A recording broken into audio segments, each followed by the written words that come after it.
Alors, on revient à notre texte pour voir de quelle façon Jésus réagit devant la demande de ces 10 lépreux. Verset 14 de Luc 17 nous dit ceci. « Lorsqu'il les vit, Jésus leur dit, « Allez vous montrer aux prêtres. » Pendant qu'ils y allaient, ils furent guéris. L'un d'eux, se voyant guéri, revint sur ses pas en rendant gloire à Dieu à haute voix. Il tomba le visage contre terre aux pieds de Jésus et le remercia. C'était un Samaritain. Jésus prit la parole et dit, « Les 10 n'ont-ils pas été guéris? Et les 9 autres, où sont-ils? Ne s'est-il trouvé que cet étranger pour revenir et rendre gloire à Dieu? » Puis il lui dit, « Lève-toi, vas-y, ta foi t'a sauvé. » En réalité, c'est intéressant quand même. Hein? Les 10 lépreux ont été guéris. Il y en a un qui revient. Il semble que parmi les 10, il y en a un qui a connu plus que juste une guérison physique.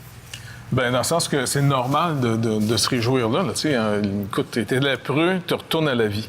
Mais comme tu le montres, il y a 2 catégories. Le groupe 9 sur 10 retrouve la vie pour retourner à la vie qu'ils avaient perdue. Parce que c'était des morts vivants. Ils n'étaient plus dans la vie sociale. Là, ils sont sûrement retournés chez eux dans leur maison, ils ont embrassé leurs femmes et leurs enfants. Écoute, c'est la fête, c'est incroyable. Ça. Ah oui. Mais il y en a un qui nous est dit, lui, il a trouvé plus qu'une guérison. Il vient de comprendre le sens de cette guérison-là. Il vient de comprendre le sens de la vie que le Seigneur vient de lui redonner. Et là, vu qu'il revenait à de la vie, il vient devant le Seigneur en disant, « Mais attends, c'est toi. » T'as quelque chose, toi. C'est ça, c'est plus qu'un guérisseur qui fait juste le remettre sur le circuit puis on continue comme si rien n'était. Et là, ça, cette vérité-là, si on la comprend pas, on vient de passer à côté complètement de...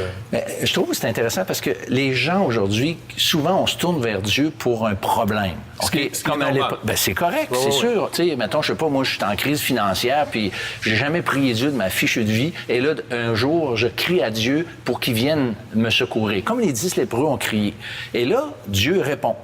Et là, il y en a 9 sur 10 dans notre histoire qui retournent à leur ancienne vie, mais il y en a un qui réalise qu'il y a peut-être ce Dieu-là, il y a peut-être autre chose pour moi.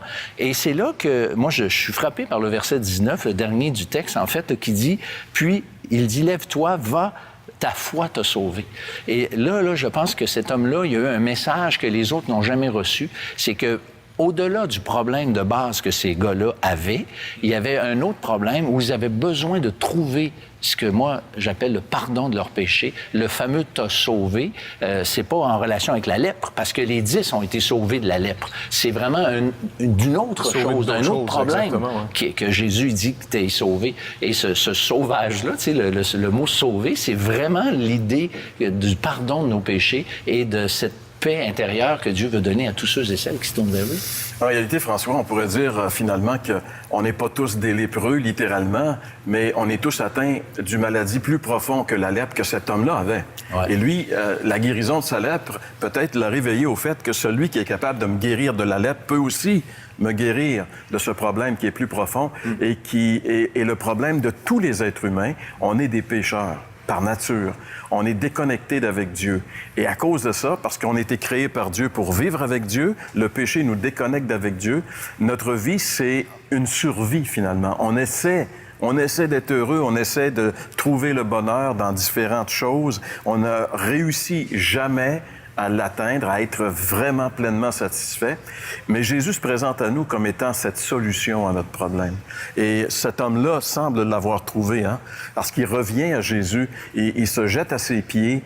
Il sait que, bien sûr, c'était incroyable d'être guéri de la lèpre quand on sait ce que la lèpre pouvait faire dans une vie. Les 10 autres étaient extrêmement reconnaissants. Mais lui, il s'en est encore plus reconnaissant à cause qu'il est conscient de quelque chose de plus grand. Il a reçu beaucoup plus. Il a trouvé quelque chose. Et nous, ce qu'on aimerait vous faire connaître ici à l'émission, c'est que ce problème qui est le mien, qui est le vôtre, qui est celui de tous les êtres humains, le problème du péché dans notre vie, ne peut être résolu que par Jésus, qui non seulement nous pardonne, mais aussi nous délivre. Et si vous voulez voir ce que ça fait dans une vie, demeurez avec nous. Il y a un témoignage qui suit dans un instant. Vous avez des questions ou des commentaires sur ce que vous venez d'entendre? Contactez-nous par téléphone ou réagissez sur les médias sociaux.